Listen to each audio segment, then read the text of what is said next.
Bismillahirrahmanirrahim. Assalamualaikum warahmatullahi wabarakatuh. Alhamdulillahirabbil alamin. Segala puji dan puja kita panjatkan kepada Allah Subhanahu wa taala, karena Allah telah memberikan kita nikmat iman, nikmat Islam, nikmat kesehatan, nikmat kesempatan, dan banyak lagi nikmat-nikmat yang Allah berikan kepada kita. Semoga kita menjadi hamba Allah yang pandai bersyukur atas segala nikmat tersebut. Salam dan salam semoga tercurah pada junjungan kita Nabi Muhammad SAW. Baik, alhamdulillah kita bertemu kembali dalam kajian Islam secara online yang diselenggarakan oleh Yayasan Hunian Jakarta. Baik, agar kajian ini mendapatkan berkah, rahmat dan ridho dari Allah Subhanahu wa taala, kita buka sama-sama dengan baca basmalah. Bismillahirrahmanirrahim.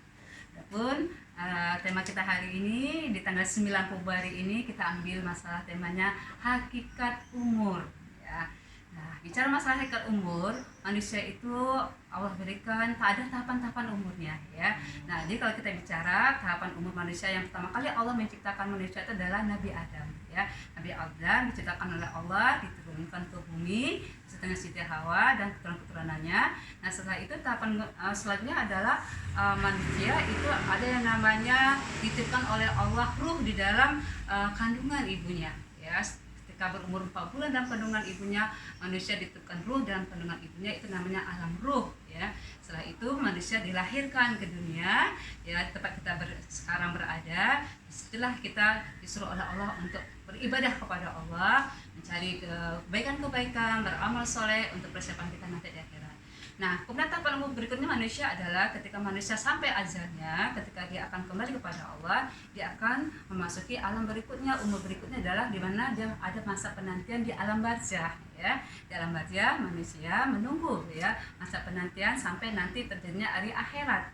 Nah, terjadi hari akhirat atau hari kiamat, manusia nanti dibangkitkan dari alam barzah ya, kemudian masuklah kepada alam akhirat, alam pembalasan. Nah, setelah itu manusia akan digiring ke dalam pembahasan itu, akan mendapatkan alam ataupun keadaan sesuai dengan amal solehnya selama masih di dunia, apakah tempatnya di surga atau tempatnya di neraka. Mudah-mudahan para penonton semua, kita semuanya nanti ditempatkan di surga Allah semuanya. Amin, amin, amin. Baik, nah bicara masalah umur, kita pernah dengar hadis Rasulullah yang diriwayatkan oleh hadis riwayat Tirmizi. Rasulullah pernah berkatakan ya, sebaik-baiknya manusia di antara kalian adalah orang yang panjang umurnya dan banyak amal solehnya dan banyak amalannya. Jadi sebaik-baiknya manusia adalah yang panjang umurnya, banyak juga amal kebaikannya. Nah, mudah kita bisa melakukan hal tersebut ya. Nah, bicara masalah umur ya, ada Allah memberikan kepada manusia itu umur yang panjang, ada juga Allah memberikan kepada manusia itu umur yang pendek. Bukan masalah panjang pendeknya Allah memberikan umur, tapi bagaimana kualitas ya amal soleh yang dia lakukan. Misalnya seperti Anas bin Malik, mungkin pernah dengar kan sahabat Rasulullah bernama Anas bin Malik ya, yang beliau bangga sebagai pelayan Rasulullah yang menemani Rasulullah selama 10 tahun. Masya Allah, Anas bin Malik itu umurnya panjang, umurnya berapa? 103 tahun, Masya Allah ya. Padahal Rasulullah kan pernah mengatakan umur umatku itu antara 60 sampai 70. Jadi umurnya umatnya Rasulullah itu ya antara 60 sampai dengan 70, dibandingkan dengan umat-umat ataupun nabi-nabi sebelumnya kan umurnya panjang. Tapi umur umat Rasulullah antara 60 sampai dengan 70. Rasulullah sendiri meninggal ketika umur 63 tahun. Alhamdulillah Anas bin Malik itu diberikan oleh Allah umur yang panjang 103 tahun, dan bahkan seorang sahabat yang terakhir meninggal ya. Dan beliau merasa bangga, merasa senang, merasa menikmati sekali ya ketika 10 tahun bersama Rasulullah, melayani Rasulullah. Nah, umurnya panjang tapi banyak amal kebaikannya. Dia rajin bersedekah, dia juga banyak amal solehnya. Bahkan ketika sakratul mautnya ya, beliau minta ditalkinkan dengan mengucapkan kalimat la ilaha illallah.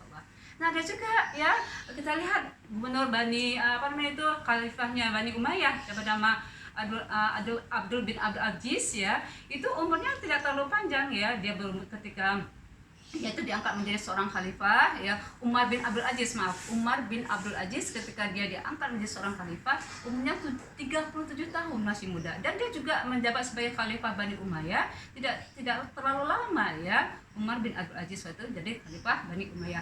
Tetapi Masya Allah, selama kekhalifahan Umar bin Abdul Aziz berada tipe pemimpin yang sangat adil, tipe pemimpin yang sangat sederhana. yang sangat memperhatikan rakyatnya. Bahkan dia tidak mau diagungkan atau dieluk-elukan. Ketika rakyatnya kepingin, ketika dia berdiri, ketika dia berjalan, semuanya menghormat kepada dia, berdiri menyambut dia, dia tidak mau. Kalau orang berdiri, dia sama-sama berdiri dengan rakyatnya. Ketika rakyatnya duduk, dia juga sama-sama duduk dengan rakyatnya. Dia tidak mau dielukkan, tidak mau dipuji, karena memang kesederhanaannya, kejutannya. Tetapi Masya Allah ya, umurnya yang sangat pendek ya, ketika dia menjabat khalifah ya, itu sekitar umur 37 tahun, tetapi Masya Allah amal solehnya dia dicintai oleh rakyatnya. Waktu itu ya Bani Umayyah ya sangat ini sekali sejahtera ya, tidak ada namanya orang miskin karena memang dia adalah seorang khalifah yang luar biasa, sangat amanah sekali. Nah itulah beberapa macam masalah kita umur pendek umur panjang. Nah sekarang bagaimana ya kita sebagai umat Nabi Muhammad tadi, kita kembali kepada kata Rasulullah, umatku umurnya sekitar 60 sampai dengan 70. Nah bagaimana hakikat umur ya umat Nabi Muhammad yang sangat pendek ini, ketika ya ini yang kita ambil keberkahan umur. Nah bagaimana kita mencari keberkahan umur ya? Yang pertama kita mencari keberkahan umur adalah carilah peluang-peluang amal soleh dalam umur kita yang tidak panjang ini. Karena umur Rasulullah umurnya tidak terlalu panjang, kalau lebih dari 70, lebih dari 60 itu atau 80 itu Masya Allah itu sudah bonus sekali. Tapi dengan umur yang sekarang kita diberikan oleh Allah, carilah peluang-peluang amal soleh. Nah, jadi ketika Rasulullah pernah mengatakan pada Allah, kenapa umur umatnya sangat pendek, tapi kata Allah ada peluang-peluang amal soleh yang Allah berikan kepada umat Rasulullah SAW. Apa contohnya? Sebentar lagi kita akan memasuki bulan Ramadan, ya. Sebentar lagi kita masuk bulan Ramadan, Allah menyediakan ada namanya malam Lailatul Qadar, ya. Malam Lailatul Qadar itu adalah malam yang lebih baik pada 1000 bulan. Kita paham 1000 bulan itu sama dengan 82 tahun, dan itu diberikan oleh Allah setiap tahun.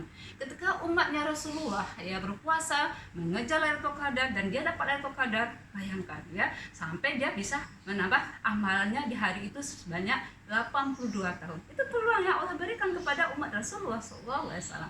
Apalagi banyak lagi amal-amal soleh yang kita bisa lakukan ya sebagai peluang-peluang tersebut. Misalnya kita bisa satu hari melakukan 1000 kebaikan. Bagaimana? Satu hari kita bisa melakukan 1000 kebaikan. Apa kata Rasulullah? Cukuplah engkau bertasbih satu hari itu 100 kali bertasbih sama dengan engkau sudah melakukan 1000 kebaikan. Masya Allah ya, luar biasa. Kemudian juga ya, apalagi yang bisa kita lakukan? Ketika engkau sholat 12 rakaat sholat sunnah ya, kemudian akan dibangunkan oleh Allah rumah di surga. Sholat sunnah 2 rakaat sebelum subuh, 2 rakaat sebelum zuhur, dan 2 rakaat sesudah zuhur, 2 rakaat sudah maghrib dan sholat isya, dan 12 rakaat kita melaksanakan sholat tersebut, kita akan dibangun oleh Allah rumah di surga. Masya Allah. Apalagi kemudian apa kata Rasulullah? Ada amalan yang bisa memberatkan kita di timbangan tapi mudah dilakukan dan ringan di mulut, yaitu apa? Subhanallah wa bihamdi, subhanallahul azim. Nah, itu contoh-contoh bagaimana kita bisa mengambil peluang-peluang amal soleh yang Allah berikan kepada umat Rasulullah SAW, walaupun umur umat Rasulullah tidak terlalu panjang, antara 60 sampai 70 tadi ya. Itu yang pertama, keberkahan umur. Cari peluang-peluang amal soleh. Yang kedua, apa yang bisa kita lakukan? Nah, di cara cerdas juga kita mencari amal. Kan ketika jenazah itu ya dimasukkan ke dalam liang lahat ya, semuanya akan terputus amalannya kecuali 3 hal. Nah ini kita cari cara cerdas kita mencari 3 hal tersebut. Apa 3 hal tersebut? Yang pertama kali adalah sedekah jariah. Nah jadi kalau kita punya harta, sedekahlah jariah.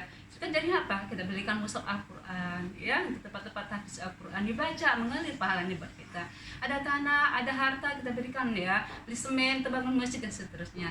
Nah kemudian yang kedua apa? Ilmu yang bermanfaat. Masya Allah. Nah ini juga peluang bagi kita ya, cara cerdas kita mencari pahala. Ilmu yang bermanfaat, ketika ilmu itu dipakai, dipergunakan, dimanfaatkan dan dilaksanakan oleh orang yang mendengar ilmu dari kita, Masya Allah, itu pahalanya tetap mengalir kepada kita. Dan kemudian juga cara cerdas mendapatkan pahala adalah dengan kita mendidik anak-anak kita menjadi anak-anak yang soleh-soleha. Makanya perlu kita mendidik anak-anak kita itu yang pertama kali adalah pendidikan agama terlebih dahulu, sehingga nanti ketika kita tiada, anak-anak kita bisa mendoakan kita. Ya, bagaimana kalau orang yang tidak memiliki anak, atau bagaimana orang yang belum menikah sudah meninggal? Bagaimana? Apakah dia tidak punya peluang amal soleh dari anak-anak yang tinggalkannya? Bisa jadi bukan anak-anak biologisnya, tetapi bisa jadi anak-anak ideologisnya. Bisa jadi masanya, orang-orang sekitarnya yang dijadikan anak asuhnya atau seterusnya. Itu bisa juga menjadi catatan amal solehnya. Kemudian yang ketiga, bagaimana umur kita itu bisa berkah adalah bagaimana kita senantiasa sering bermuhasabah ya. umur kita seperti kayak es. Jadi kalau satu pagi hari itu kita diberikan oleh Allah umur, jasad kita masih menyatu dengan ruh kita, itu berarti Allah masih memberi kesempatan kita untuk bertobat. Itu muhasabah. Allah masih beri kesempatan buat kita untuk beramal soleh. Laksanakan kebaikan-kebaikan, jangan nunggu sore. Ketika ada kebaikan di pagi hari, jangan nunggu sampai di sore hari, ya. Itu yang ketiga, yaitu bagaimana kita bermuhasabah terus-menerus untuk melakukan kebaikan-kebaikan. Dan yang terakhir, agar umur itu bisa jadi berkah adalah kita senantiasa memanfaatkan umur itu untuk mencari ridho Allah dengan untuk mencapai husnul khotimah. Jadi minta doa sama Allah. Allahumma ini asalka husnul khotimah. Jadi kita usahakan keadaan kita itu untuk husnul khotimah itu dengan bagaimana? Dengan keadaan kita yang selalu istiqomah di jalan Allah. Ya, jadi kita jauhilah hal-hal yang bisa merusak ibadah kita. Jauhilah dari maksiat dan dosa. Tapi kita minta kepada Allah supaya akhir hayat kita adalah akhir hayat husnul khatimah yang senantiasa istiqomah di jalan Allah. Itulah yang bisa saya sampaikan pada penonton semua hakikat umur. Mudah-mudahan materi ini bisa mengingatkan saya sendiri untuk bisa memanfaatkan sisa-sisa umur yang ada. Begitu juga penonton semua, mudah-mudahan bermanfaat apa yang saya sampaikan. Ada yang salah, ada yang khilaf, saya mohon maaf lahir batin. Alhamdulillah, fala takun minal mumtarin. Assalamualaikum warahmatullahi wabarakatuh.